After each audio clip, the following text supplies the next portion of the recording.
तो बाबा जी last time बोल के गए थे कि हमारे चरणों की धूल लेके जाना, रज लेके जाना।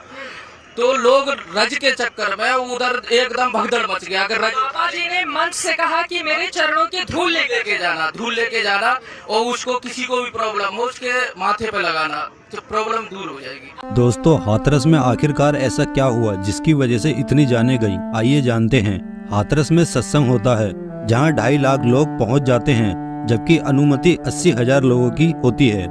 और भगदड़ इसलिए हो जाती है क्योंकि जब बाबा जी काफिला लेकर निकल रहे थे तो लोग टूट पड़ते हैं उनकी चरणों की धूल लेने के लिए। और बाबा जी की गाड़ी जहां से गुजरी है, जिसके अंदर बाबा जी बैठे थे, उस गाड़ी के टायर के नीचे जो धूल आई है वो हम अपने सर पे लगा लें। इसी अंधविश्वास के कारण ये हादसा हुआ और इसी भगदड़ के कारण वहाँ 121 मौतें हो जाती हैं, जहाँ 2.5 लाख लोगों के बीच सिर्फ 40 पुलिसकर्मी ही होते हैं और 12,000 सेवादार होते हैं। लेकिन दावे ये किए जा रहे हैं कि गर्मी के कारण ऐसा हुआ या कोई वायर गिर गई।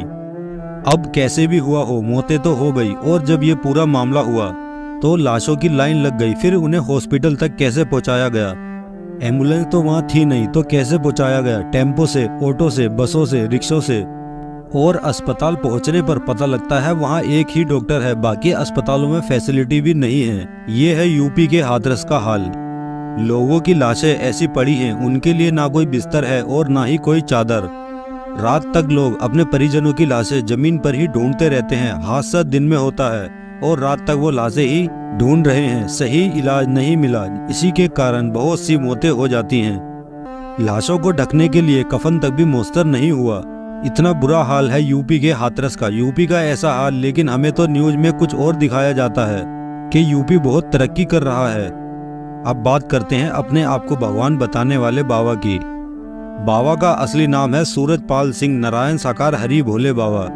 पहले ये यूपी पुलिस में इंटेलिजेंस ब्यूरो में थे, फिर उसके बाद इनको जेल हो जाती है, मुकदमा चलता है, अंदर चले जाते हैं और फिर बाहर आकर बाबा बन जाते हैं। और इनके आश्रम के कमरे में सिर्फ लड़कियों को ही एंट्री मिलती थी। इतना ही नहीं, इनका अगला सत्संग आगरा में होने वाला था 4 जुलाई से 11 जुलाई के बीच। अब सवाल ये उठता है कि लोग इतने अंधविश्वासी क्यों हैं? देखो, परेशानी तो सबके साथ होती ही है कुछ न कुछ, लेकिन अपनी परेशानियों का हल ढूंढने के लिए बाबाओं के पास ही क्यों जाना है? जबकि आप सबको पता होगा, इससे पहले आसाराम के बारे में, वो भी बहुत फेमस बाबा थे। राम रहीम के बारे में, रामपाल बाबा के बारे में, निर्मल बाबा के बारे में, स्वामी परमानंद, भीमानंद महाराज, इन सब के नाम बदनाम हो चुके हैं। इन्हें जेल भी हो चुकी है, लेकिन फिर भी जनता का अंधविश्वास खत्म ही नहीं होता। ये सब रॉन्ग नंबर है। राइट नंबर है आपका मन। अपने आप में विश्वास करिए। अपनी परेशानियों का हल, अपनी दिक्कतों का हल इन बाबाओं में मत ढूंढिए। जागरूक बनिए और अंधविश्वास से बचिए।